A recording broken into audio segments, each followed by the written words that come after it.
ഞങ്ങളുടെ പൂരമുള്ളൊരു നാട് നമ്മുടെ നാട്. ഓണത്തിന് പുലിയിറങ്ങണൊരൂര് നമ്മുടെ ഊര്.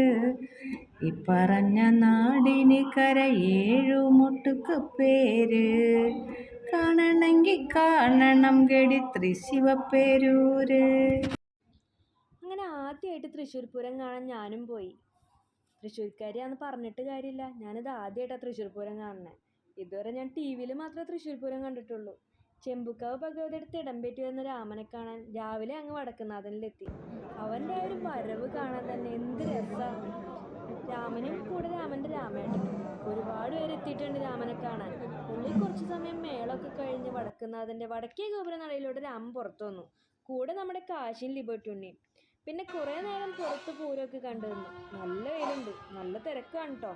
പിന്നെ കുറച്ച് സമയം അങ്ങോട്ടും ഇങ്ങോട്ടുമൊക്കെ നമ്മുടെ സമയം കളഞ്ഞു. വെയിലാണെങ്കിലും തിരക്കിനൊരു കുറവുമില്ല. നമ്മുടെ തൃശ്ശൂർ പൂരം നാടൊട്ടുക്ക് അറിയുന്നതുകൊണ്ട് തന്നെ നാടൊട്ടുക്കുള്ള ആൾക്കാരും ഉണ്ട്. ഇപ്പുറത്ത് ട്രിവാൻഡ്രംകാരനാണെങ്കിൽ അപ്പുറത്ത് കൊല്ലംകാരൻ, അപ്പുറത്ത് കാസർഗോഡുകാരൻ, പിന്നെ ബാക്കി കുറേ ഫോറിനേഴ്സും. അങ്ങനെ രാത്രി ആയപ്പോൾ പിന്നെ കുടമാറ്റമൊക്കെ കണ്ടു. വെടിക്കെട്ട് കാണാനൊന്നുമില്ല. പിന്നെ ഞാൻ നേരെ അങ്ങ് വീട്ടിലേക്ക് പോകുന്നു.